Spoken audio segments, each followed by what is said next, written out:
Hi hello welcome to CV9 news. నేను మీ వెంకటకృష్ణ. ఇంకెందుకు ఆలస్యం, ఈరోజు వార్తా విశేషాలకి వెళ్ళిపోదామా? వాలంటీర్ల ఉసురు కూటమి ప్రభుత్వానికి తప్పక తగులుతుందంటున్న ఏపీ స్టేట్ వాలంటీర్ అసోసియేషన్ గౌరవ అధ్యక్షులు గుజ్జుల ఈశ్వరయ్య విజయవాడ సిపిఐ దాసరి భవన్ నందు శనివారం విలేకరుల సమావేశంలో ఈశ్వరయ్య మాట్లాడుతూ, రాజ్యాంగ హక్కులను ముఖ్యమంత్రి చంద్రబాబు నాయుడు గారు కాలరాస్తున్నారన్నారు. ప్రభుత్వ అక్రమ నిర్బంధనలను, అరెస్టులను ఖండించారు. రాష్ట్ర ముఖ్యమంత్రి చంద్రబాబు నాయుడు కూటమి ప్రభుత్వం గ్రామ వాలంటీర్లను దారుణంగా మోసం చేస్తుందన్నారు.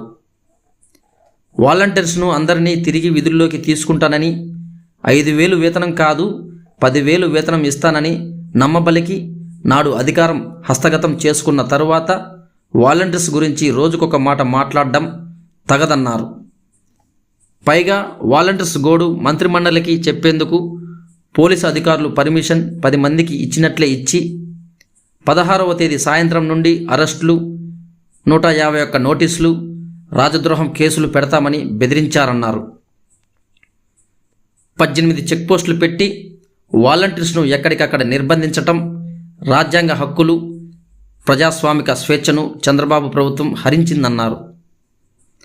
వాలంటీర్స్కు ఉద్యోగ భద్రత కల్పిస్తానని, 10,000 జీతం ఇస్తానని, వీరిలో దాగి ఉన్న స్కిల్స్ను వెలికి తీస్తానని చెప్పిన పెద్ద మనిషి అబద్ధాల కోరు కాదా అని ప్రశ్నించారు. మీరు తానా అంటే పవన్ కళ్యాణ్ గారు తందానా అంటూ లోకేష్ బాబు గారు లాంటి యువ నాయకులు కూడా జీవోలు లేవని చెప్పటం పచ్చి దగా అన్నారు. జీవోలు లేకపోతే, మీరు వాలంటీర్స్గా గుర్తించకపోతే తమరి ఎన్నికల మేనిఫెస్టోలో ఎలాగో హామీ ఇచ్చారుగా, దానికోసమైనా హామీలు నిలబెట్టుకోవాలని డిమాండ్ చేశారు. మీ ఎన్నికల మేనిఫెస్టోలో చెప్పినవన్నీ అబద్ధాలు అయితే వాటిని తగలపెట్టమని సలహా ఇస్తున్నామన్నారు. వాలంటీర్లకు న్యాయం జరగకపోతే ఇక మీదట వీధి పోరాటాలకు సిద్ధమవుతామన్నారు. రానున్న ఎమ్మెల్సీ ఎన్నికల్లో, లోకల్ బాడీ ఎన్నికల్లో తమ సత్తా చూపుతామన్నారు. ఈ విలేకరుల సమావేశంలో రాష్ట్ర ప్రధాన కార్యదర్శి లంకా గోవిందరాజులు, కార్యదర్శి మమత, జంగాల చైతన్య, దుమ్ము రమేష్, నరేష్, షైని, స్వప్న పాల్గొన్నారు. ఫ్రెండ్స్, ఆంధ్రప్రదేశ్ వాలంటీర్స్ అసోసియేషన్ నుంచి రాష్ట్ర ప్రభుత్వం చంద్రబాబు నాయుడు గారి కూటమి ప్రభుత్వ చర్యలను మేము నిర్ద్వందంగా తిరస్కరిస్తున్నాం, వ్యతిరేకిస్తూ ఉన్నాం.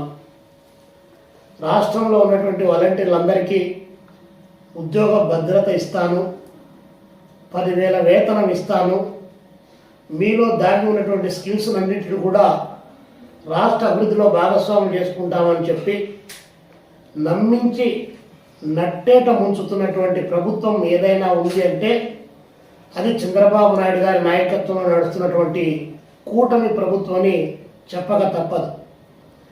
నిన్నటి దినం రాష్ట్ర వ్యాపితంగా ఉన్నటువంటి వాలంటీర్ల సమస్యను రాష్ట్ర మంత్రిమండలి దృష్టికి తీసుకొని పోతున్నామని చెప్పి మేము పత్రికల ద్వారా ప్రకటించిన తర్వాత ఈ రాష్ట్రంలో ఉన్నటువంటి పోలీస్ అధికార యంత్రాంగం మీరందరూ కూడా చెలో విజయవాడ కార్యక్రమానికి రావాల్సిన అవసరం లేదు, మీరు ఆందోళన చేయాల్సినటువంటి అవసరం లేదు, మేము మీకు పర్మిషన్ ఇస్తూ ఉన్నాం, మీకు 10 మందికి అపాయింట్మెంట్ మేము ఫిక్స్ చేశాం, మీరు తుళ్ళూరు రండి అని చెప్పేసి 10 మంది పేర్లు, ఫోన్ నంబర్లు కూడా తీసుకున్నటువంటి పోలీసు బాసులు 16వ తారీఖు సాయంత్రం 3 గంటల నుంచే రాష్ట్రంలో ఉన్నటువంటి అన్ని జిల్లాల్లో ఉన్నటువంటి వాలంటీర్లను పెద్ద ఎత్తున అరెస్టులు చేయడం, నిర్బంధించడం, హౌస్ అరెస్టులు చేయడం, 151 నోటీసులు ఇవ్వడం, అదేవిధంగా వారి ఫోటోలు తీసుకొని మీ ఫోటోలు మమ్మల్ని కాదని మీరు బయటికి పోతే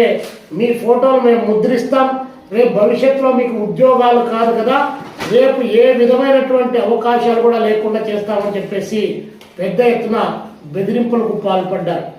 ఆ బెదిరింపులకు పాల్పడే క్రమంలో కనీసం ఈ రాష్ట్ర ప్రభుత్వానికి మానవత్వం ఉందా అని చెప్పి అడుగుతా ఉన్నాం.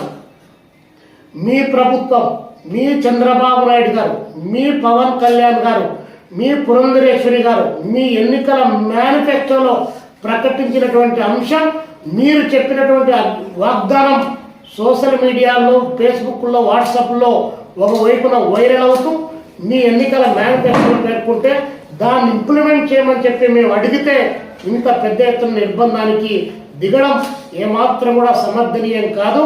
ఈ ప్రభుత్వం మాటల్లో మాత్రం ప్రజాస్వామ్యం, ఆచరణలో నియంతృత్వ పోకడలకు పోతా ఉందని చెప్పి చెప్పక తప్పదు.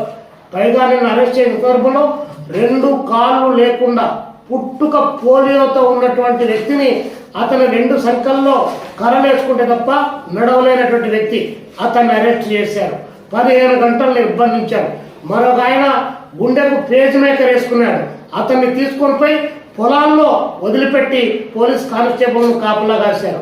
అదేవిధంగా మహిళలను కూడా చూడకుండా అర్ధరాత్రి 12 గంటలకు, 1 గంటకు, 3 గంటలకు, తెల్లవారుజాము 4 గంటలకు వచ్చి డోర్లు కొట్టి మరి మీరు ఉన్నారా అని చెప్పేసి ఫోటోలు తీసుకొని పోయేటువంటి నీచమైనటువంటి సంస్కృతి ఎక్కడి నుండి వచ్చిందని చెప్పి ఈ ప్రభుత్వాన్ని అడుగుతా ఉన్నాం. చంద్రబాబు నాయుడు గారికి మేము విజ్ఞప్తి చేస్తున్నాం. మన వాలంటీర్స్ అసోసియేషన్ రాష్ట్ర ప్రధాన కార్యదర్శి గోవిందరాజు గారిని తెల్లవారుజామున 4 గంటలకు వచ్చి 50 మంది పోలీసులు వచ్చి చుట్టుముట్టి ఆఫీసులో ఉన్నటువంటి వ్యక్తిని, అదేవిధంగా జనరల్ సెక్రటరీగా ఉన్నటువంటి మమతను, ఒక మహిళను కూడా చూడకుండా ఇక్కడ ఆమెకు తిండి నీళ్లు లేకుండా నిర్బంధించినటువంటిది రాష్ట్రంలో అటు కోనసీమ జిల్లా దగ్గర నుంచి, శ్రీకాకుళం దగ్గర నుంచి, పార్వతీపురం, మన్యం, అదేవిధంగా అల్లూరు సీతారామరాజు, కడప, కర్నూలు, అనంతపురం అన్ని ప్రాంతాల్లో, గుంటూరు, విజయవాడ కేంద్రాల్లో పెద్ద ఎత్తున వాలంటీర్లు అదుపులోకి తీసుకొని ఏందో వీళ్ళంతా దొంగలైనట్టు, వీళ్ళు సంఘ విద్రోహ శక్తులైనట్టు 18 చెక్పోస్టులు పెట్టి వాలంటీర్లను అడుగడుగున గాలింపు చర్యలకు పాల్పడ్డారంటే ఈ ప్రభుత్వం చెప్పినటువంటి మాటకు ఆచరణ చేస్తున్న దానికి ఏమైనా సంబంధం ఉందా అని చెప్పి చంద్రబాబు నాయుడు గారిని అడుగుతా ఉన్నాం. మరి అదేవిధంగా వాలంటీర్ల పక్షాన చంద్రబాబు నాయుడు గారికి సూటిగా ప్రశ్నిస్తా ఉన్నాం. మీరు చెప్పనటువంటి మాట, మీరు వాగ్దానం చేయనటువంటి మాట, మీరు ఏమి చెప్పకుండానే మేము వాలంటీర్లుగా ఆందోళనలోకి వచ్చామా? మీరు మాకు ఆశలు కల్పించారా లేదా? ఎన్నికల కంటే ముందు మీరు వాగ్దానం చేశారా లేదా అని చెప్పి మేము అడుగుతాము. మేము గట్టిగా అడిగితే మాకు రాజకీయాలు అంటగడతా ఉన్నారు. మీరా మాకు రాజకీయాలు అంటగట్టేది? మీరు ఏ పార్టీలో ఉండి ఏ పార్టీలోకి చేర్చుకుంటున్నారు? కాబట్టి మీరు రాజకీయ కప్పదాట్లకు పాల్పడుతూ వాలంటీర్లను ఇబ్బంది పెట్టడం సరైనది కాదని చెప్పి ఈ సందర్భంగా రాష్ట్ర ప్రభుత్వానికి, పోలీస్ యంత్రాంగానికి విజ్ఞప్తి చేస్తున్నాం. చంద్రబాబు నాయుడు గారు చెప్పినటువంటి ఎన్నికల మేనిఫెస్టో, నిమ్మల కృష్ణమనాయుడు గారు మాట్లాడిన మాటలు, లోకేష్ బాబు గారు చెప్పిన మాటలు, పవన్ కళ్యాణ్ గారు చెప్పినటువంటి మాటలను వాటిని తీసుకొని మీ ఎన్నికల మేనిఫెస్టోతోనే మిమ్మల్ని కోర్టులకు లాగుతామని చెప్పి కూడా ఈ సందర్భంగా తెలియజేస్తున్నాం. 45 సంవత్సరాల రాజకీయ జీవితం అని చెప్పి ఒకవైపున నీతికి, నిజాయితీకి నిలువుటద్దామని చెప్పి ప్రకటించుకుంటూ ఇంత దారుణంగా మోసం చేసేటువంటి వ్యక్తి ఎవరైనా ఉన్నారంటే అది చంద్రబాబు నాయుడు గారి ప్రభుత్వం అని చెప్పి చెప్పక తప్పదు. అందుకనే రాష్ట్రంలో ఉన్నటువంటి వాలంటీర్లు అందరి పక్షాన మేము విజ్ఞప్తి చేస్తా ఉన్నాం. రేపు రానున్నటువంటి ఎమ్మెల్సీ ఎన్నికల్లో, లోకల్ బాడీ ఎన్నికల్లో ఇదే వాలంటీర్లు మీ కూటమి ప్రభుత్వానికి సమాధి కడతారని చెప్పేసి మేము తెలియజేస్తా ఉన్నాం. లోకేష్ బాబు గారు చెప్తా ఉన్నారు, కామ్రేడ్స్ మమ్మల్ని క్షమించండి, మేము గత ప్రభుత్వం లాగా కాదు అని చెప్పి. ఏంటి మీరు గత ప్రభుత్వం లాగా కాదా? ఈ రాష్ట్రంలో ఎవరైనా సంఘ విద్రోహ కార్యకలాపాలకు పాల్పడ్డారన్నా, ప్రజాస్వామిక హక్కులను కాలరాసి వేశారన్నా అది చంద్రబాబు నాయుడు గారితోనే మొదలైంది.